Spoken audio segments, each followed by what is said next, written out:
Bonjour à tous, c'est Luna. Je viens vous faire votre tirage pour vous les célibataires, votre tirage amoureux. Le pourquoi vous êtes encore célibataire. Donc voilà, en question 1, il y aura comment ça se fait que vous êtes encore célibataire, qu'est-ce qui se joue dans l'inconscient. En question 2, comment pallier à ce blocage. Et en question 3, quel en sera le potentiel. Allez, c'est parti, je touille et j'en profite pour vous inviter à vous abonner à ma chaîne, à liker la vidéo et la partager si vous le souhaitez.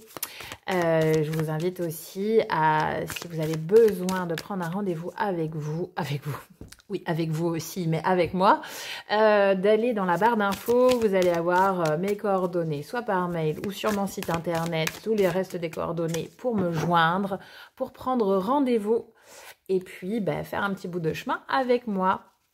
Allez, je me concentre. Comment ça se fait que vous êtes encore célibataire? Comment ça se fait que vous ne rentrez pas en relation amoureuse là? Vous n'êtes pas avec quelqu'un en ce moment.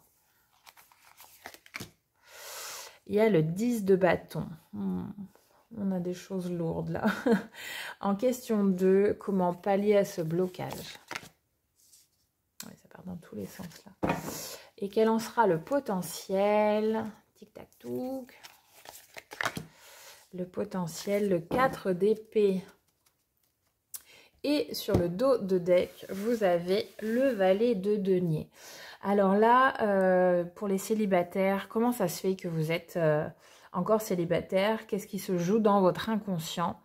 À mon avis, je suis avec des personnes qui rêvent d'être avec quelqu'un et à la fois qui n'ont pas du tout l'espace pour l'autre et qui vit l'autre comme un poids, comme une lourdeur dans sa vie. Et du coup, elles ont besoin d'amour, donc elles veulent quelqu'un dans leur vie, mais à la fois, ça les encombre d'avoir quelqu'un dans leur vie.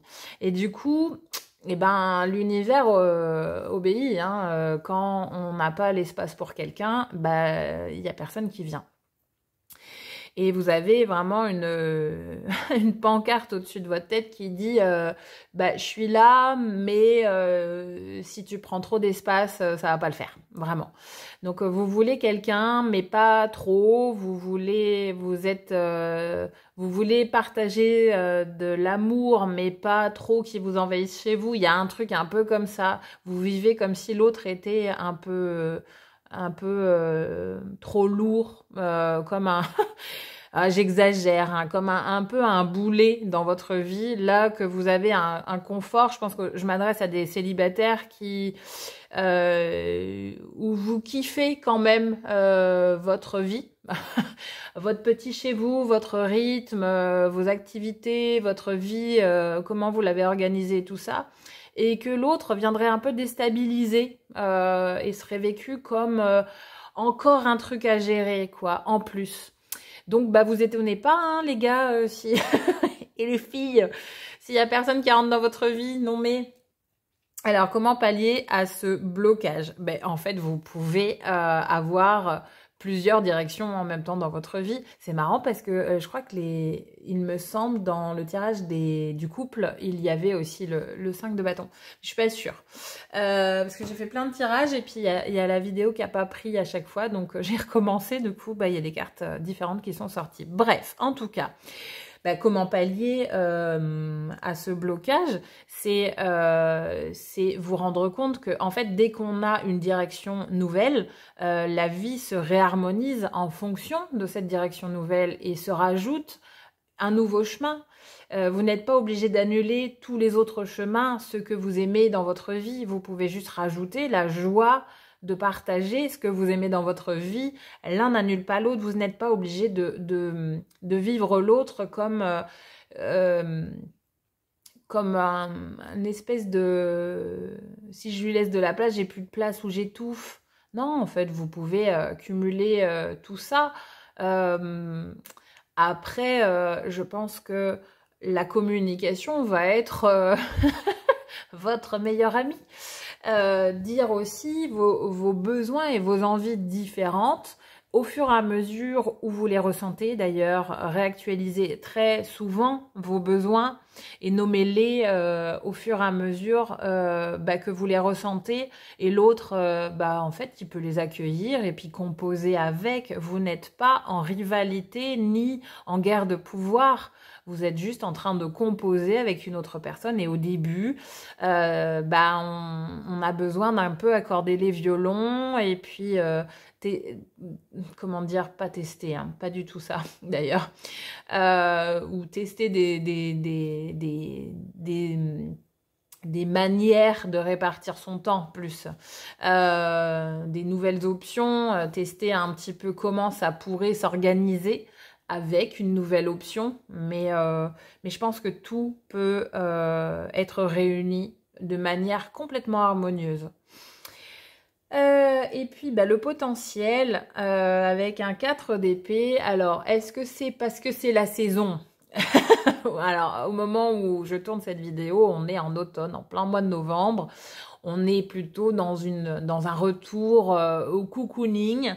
Peut-être que le potentiel serait vraiment une espèce de sécurité, un repos, un truc qui arrête de s'agiter comme ça, à se raconter mille et un trucs pour rentrer en relation avec l'autre, et une fois qu'on a chopé la tension, vite, faire en sorte que ça marche pas, c'est trop fatigant en fait. Donc du coup, il y a vraiment avec ce 4 d'épée une notion de repos. Vous voyez, elle est dans un petit nid.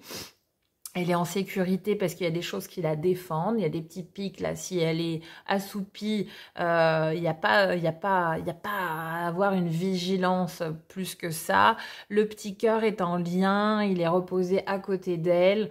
Tout va bien, quoi. En fait, c'est en mode petit truc cosy avec son amoureux. C'est ça qui vous pend au nez, en fait, si vous ouvrez un petit peu et que vous envisagez pas l'autre. C'est dur à dire.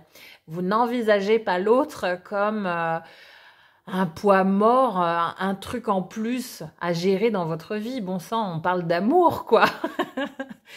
Bon, et puis avec... c'est vrai que j'ai pas parlé Normalement, le dos de deck, j'en parle avant. Là, je vais en parler après puisque j'ai zappé. En fait, on est vraiment sur une énergie de pouvoir matérialiser une nouvelle façon de faire, mais de la concrétiser. De vraiment passer... vraiment que ça puisse être palpable, confirmable, tangible. Il y a vraiment quelque chose qui va pouvoir saisir l'opportunité. Et je pense qu'on est peut-être sur des personnes qui sont à 2 doigts de rencontrer quelqu'un, 2 doigts de peut-être même dans le